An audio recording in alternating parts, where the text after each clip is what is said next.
Hey, Lauren here. Let's talk about women becoming furious that more men actually finally are starting to embrace masculinity. Wake up and We're awaken. going through this BuzzFeed article together. It's not Shout exactly out to Lauren new. Chen, It was man. posted in Shout out to September Canada. of this year, but I actually only just found out about it. It's titled, "My Brother is So Far Gone, How Male Influencers Turned the Men in These People's Lives Toxic." Essentially, this article breaks down some personal stories from readers about how people in their lives, whether it be boyfriends, ex-boyfriends, a brother, or a father in one case, have now become these disgusting misogynists after they started listening to, I guess you could People call like them Andrew manosphere Tate, Fresh and Fit, influencers. People Steph like is Andrew Cold, Tate or and, the Fresh and Fit podcast. AMS. So I've done a couple of different videos now about Andrew Rational Tate, Male. talking about how I don't think he is the boogeyman that a lot of media outlets have painted him to be. But at the same time, he does say things that I don't agree with. Now that he's back on Twitter, I'm actually getting a lot more of his takes than I had previously, and he's been on this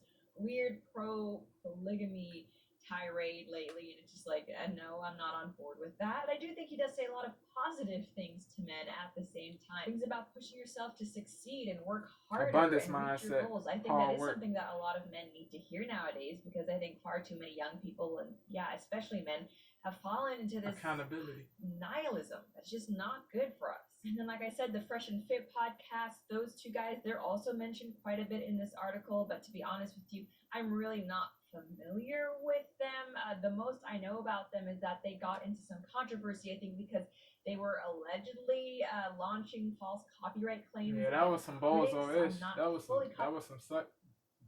That was some sucker-ish. I cannot hold you. I gotta be fully candid, man. Like, that was some bozo-ish, bro.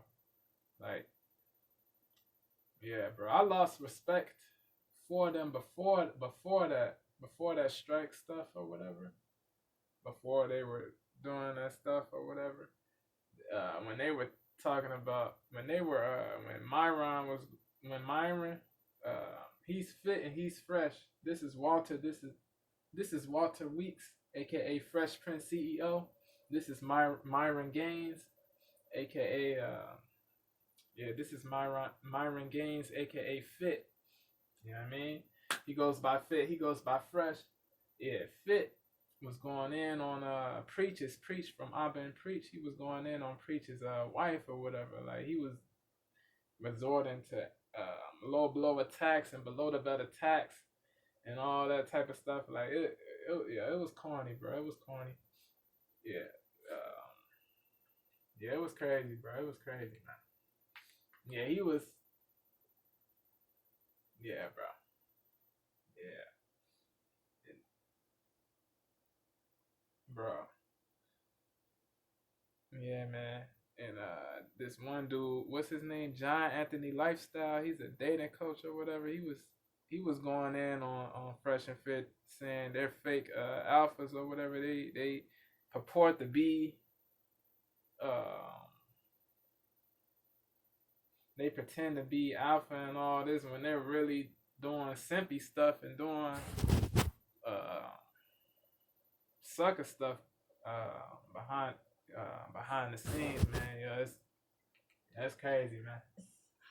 Nihilism. That's just not good for us. And then, like I said, the Fresh and Fit podcast, those two guys, they're also mentioned quite a bit in this article, but to be honest with you, I'm really not familiar with them. The most I know about them is that they got into some controversy, I think, because... But they, Fresh and Fit, they ended up doing a 5-hour plus live or something like that. They were addressing everything, like all the negative stuff that was said about them and stuff like that. Certain people they still don't associate with, but you know what I mean. But yeah, man, they were clearing up stuff and addressing stuff. But yeah, man, I like I do agree with certain things that they say, man, but I don't agree with everything. You know what I'm saying? I don't like nobody's right about everything. You know what I'm saying? But these dudes, bro. I don't have the respect that I have for them is not as high as it was before, bro. Like, I don't even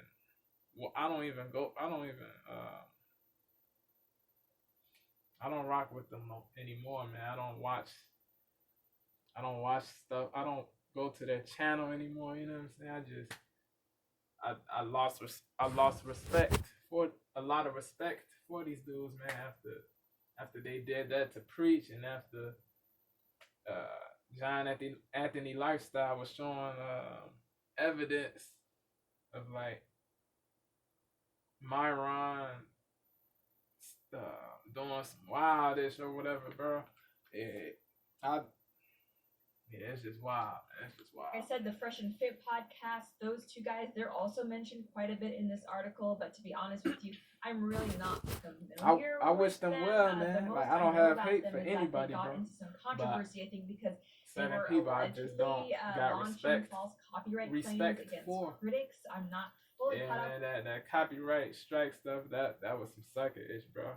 I'm not gonna hold you. That was some sucker ish, bro. And you know what I mean? Indubitably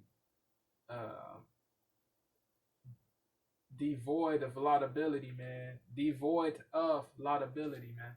Straight up and down, man. With them, the most I know about them is that they got into some controversy, I think, because they were allegedly launching false copyright claims against critics. I'm not fully caught up with that situation. There's people who disagreed with certain things that they said. It wasn't.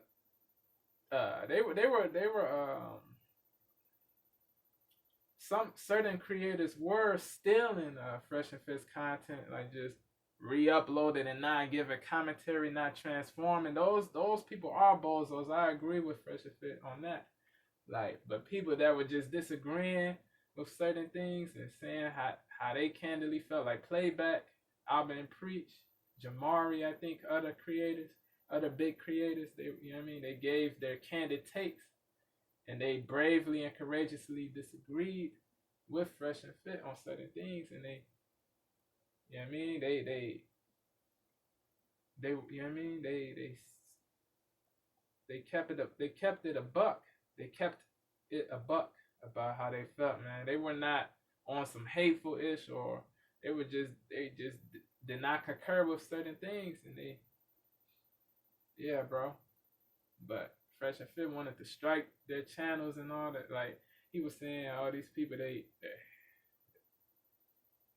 these people are creating hit pieces and denigrating and slandering and all this. But not everybody was doing that. Certain people were, like, trying to, like, you know what I mean? Certain people were on some hateful ish or whatever, but not all. About it, but based on what I was hearing, certain people were stealing and re-uploading and not transforming. Those people are bozos for sure. Critics, but you know what I mean? I've been preached, like they were not stealing content. Playback wasn't stealing content. Jamari wasn't stealing content. So how are they like bozos? You know what I mean? Why were you trying to strike their channels? Like, you know what I mean? Like, people that were re-uploading and blatantly, brazenly stealing, like, yeah, you like strike their channels, but, you know what I mean? But, yeah, man. I mean, yeah, man. Not fully caught up with that situation. Correct me if I'm wrong. Yeah, they got an email or whatever. They said you gotta reverse. You gotta change. If you don't. Their channel was gonna get terminated because they abused they were abusing yeah, bro. They were just giving, yeah, bro. They were on that bozo ish, bro. They were on that bozo ish. They Fresh and Fit were told they got an email saying that if you don't reverse this BS, your channel is gonna get terminated. You know what I'm saying? Got into some controversy, I think, because they were allegedly launching they were not trying to get terminated. So critics, I'm not fully caught up. They're still the channel is still alive. You know what I'm saying? They surpassed them. Yeah, man. Yeah, man. They're still their channel is still alive, man. Their channel is still alive. Yeah, man. Yeah, bro. Familiar with them. The most I know about them is that they got into some controversy, I think, because they were allegedly launching false copyright. Like I said before, man, I wish them well, bro. I just don't rock with them. That's all. Wrong about it, but based on what I was I do hearing, wish them well. No hate, like no that odium was the against issue. them. And frankly, like I said, the Fresh and Fit podcast, those two guys, they're also mentioned quite a bit in this article. But to be honest with you, I'm really not familiar with them. The most I know about them is that they got into some controversy, I think, because they were allegedly launching false copyright claims against critics. I'm not fully caught up with that situation. Correct me if I'm wrong about it, but based on what I was hearing, it seemed like that was the issue. And frankly, the little that I have heard from the Fresh and Fit podcast, I've not been a fan because it seems like they are pushing and encouraging hookup culture, which I am not for. Whether you are a man or a woman, I don't think it's good for us. I don't think it's good for building families. I don't think it's good for long-term relationships. And actually, the same could be said for Andrew Tate. I know he's very critical of women who've slept around, but it doesn't seem like he's doing very much to discourage men from interacting with those women or from partaking in that same, I think, toxic hookup culture themselves. In any case, though, my objections to these manosphere influencers are clearly very different from the objections that this BuzzFeed writer has. Because this author writes that these figures, referring to the likes of Tate and the Fresh and Fit guys, are seen as compelling to their followers because they are perceived as anti-mainstream, said Dr. Lisa Segura, author of The Incel Rebellion, The Rise of the Manosphere, and the Virtual War Against Women, and a professor who studies the crossover between gender and cybercrime. But of course, the contradiction is that it's very much part of the mainstream and validating the usual tropes about gender and violence against women, Segura told BuzzFeed News. And then, of course, the article tries to paint Andrew Tate as being complicit in violence against women because of that tweet he posted years ago. You know, that whole thing where apparently Tate said that they should bear some responsibility for what Yeah. happens to them. I keep seeing people mention that he said that, but I have yet to see the that was on tweets or Twitter a tweets long time in ago. context for myself. And Tate frankly, said that. until He got banned I for do, that. I'm just not willing to take these people at their word over what his ultimate message was. So look, here's the thing: you don't have to be a fan of Andrew Tate or the Fresh and Fit Big podcast. facts. Feel free to criticize them, but I feel like don't be mendacious. Don't be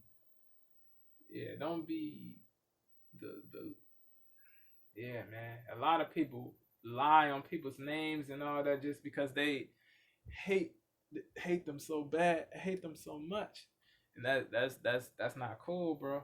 To lie on somebody's name just because you detest or abhor a person, that does not mean that it's justifiable to lie and slander and make mendacious statements about a person. It's about honorability, man. That's not honorable, bro. Even if you don't like like certain people, to lie on their names is dishonorable. It's the epitome of dishonorability, man. Of it's not laudability, man. It's not laudable at all. It's horrible, bro. Like lying on somebody's name because you hate that person so much. That's corny. That's goofy, bro. That's goofy. I don't care how corny somebody is, bro. If you lie on their name, if you say something that's not true about a person, bro, you're a cornball, bro. Like straight up and down, bro. Yeah. Like I'm not the biggest fan of Andrew Tate either. To keep it a buck, like he said some wildish, bro. Some yeah, bro. Just ish that I don't rock with, man. Ish that is truly messed up. I'm not on some snowflake ish. Like he said some ish. Certain stuff that he said is messed up for real, but other stuff ain't. You know what I mean? He's speaking facts about like certain stuff he says is true, bro. Certain things that he states are true, bro. Andrew Tate, I agree with certain things, bro. He makes sense about certain things. I'm not gonna hold you, bro. I'm not gonna sit up here and say he's not keeping it a buck about anything, bro. Like that would be cap, bro. That would be fabrication, bro. You know what I mean? Yeah, but yeah, bro. I like people like Ethan Klein, H3H3, who slandered Andrew Tate and lied on his name and lied on his name and said that he was out here doing HT, and I'm not gonna say what it stands for in this video, bro. You know what I'm saying? Y'all, yeah, bro. y'all know he got swatted. The police came to his crib in Romania, or I think that's where he lives in Romania, bro. The police showed up at the crib. The police showed up at the crib. Yeah, man, bro,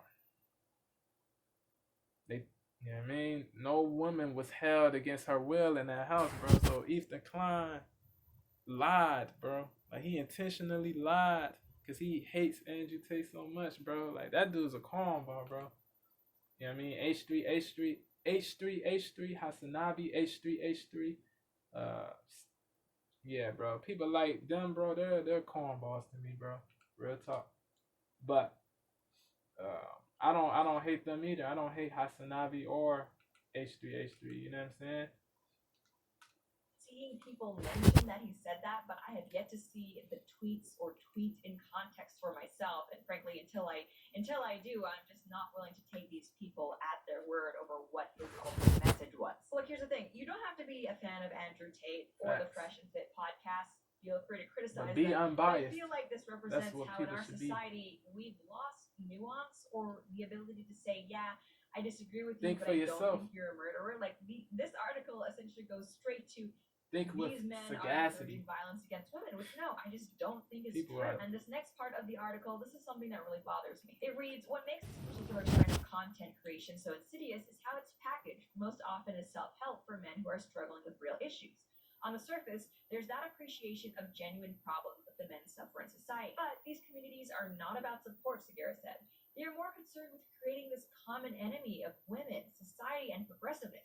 Instead, they're taught to self-loathe, hate women, and blame women and broader society for it. In the article, I don't mean to sound rude, but frankly, it does piss me off, right? Because here we have this BuzzFeed writer and this feminist academic who honestly probably only ever talk about men if it's to blame them for some problem in society or another. But yet when it comes to the few influencers or communities out there who are actually trying to be pro-man and improve the lives of men and help them make their lives better, they feel the need to attack them and accuse those influencers of encouraging self-loathing amongst men. It's like, I'm sorry, is Andrew Tate the one who's going on about male privilege or white privilege? Andrew Tate the one saying things like that all men are complicit in rape culture? No, I don't think so. That's your movement. That is progressiveness. Obviously, the likes of BuzzFeed and academia aren't going to be fans of Andrew Tate because he does criticize progressivism and feminism, but it's like, don't pretend that the reason why you don't like the manosphere is because it's not helping men or it's encouraging self-loathing, because that's absolutely not the case. And now this next part of the article, this is where things get really interesting. I'm gonna do a part 2 to this. Testimonials from women video out there who've actually had men in their lives. Or to my reaction of this video by Lauren Chen. Encouraging self-loathing, because that's absolutely not the case. And now this camera's about to die. Things get really interesting because we hear these personal testimonials from women out there who've actually had men in their lives, I guess, turn toxic by the likes of Andrew Tate. We're going to be going through those stories. But first, I do want to say a big thank you to today's sponsor, Keto with Lauren. Yeah, I'm gonna come back, bro.